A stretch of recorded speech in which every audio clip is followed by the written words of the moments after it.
In the basement of every major car manufacturer, there is a file containing certificates of destruction. These are the legal death warrants for prototypes, cars deemed too dangerous, too experimental, or too legally toxic to exist.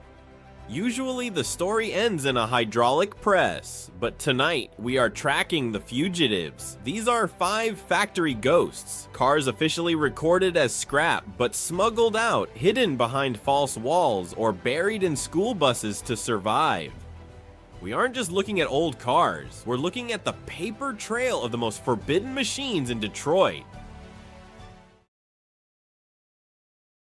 If you go to a Chevrolet dealer today, they'll tell you a 1983 Corvette doesn't exist. But for the engineers at Bowling Green, 1983 wasn't a gap, it was a nightmare. Chevrolet had built 43 prototypes. These weren't just test mules, they were the future of GM.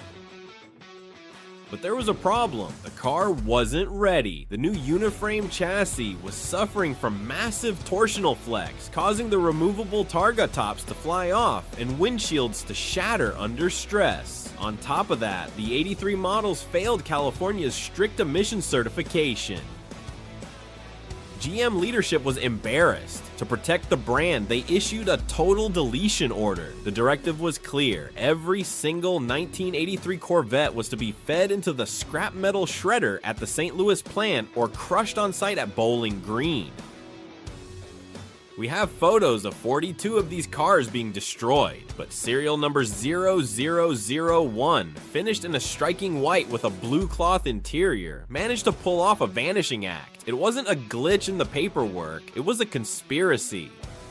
A group of assembly workers and a few sympathetic managers, led by Ralph Kramer and Jerry Burton, realized that if they destroyed number 0001, they'd lose the master template for the C4 generation. They hid the car in the back of the plant's paint shop, literally burying it under old shipping crates and dirty tarps. When auditors came by, the car was listed on the books as testing equipment number 0001 rather than a vehicle. It lived in the shadows for years, surviving solely because a few workers cared more about history than corporate policy. Today, it still wears its original 1983 spec digital dashboard, a display so notoriously buggy it almost killed the project, and its original Goodyear Gatorback tires. It remains the only physical proof of a ghost year that Detroit tried to scrub from the records.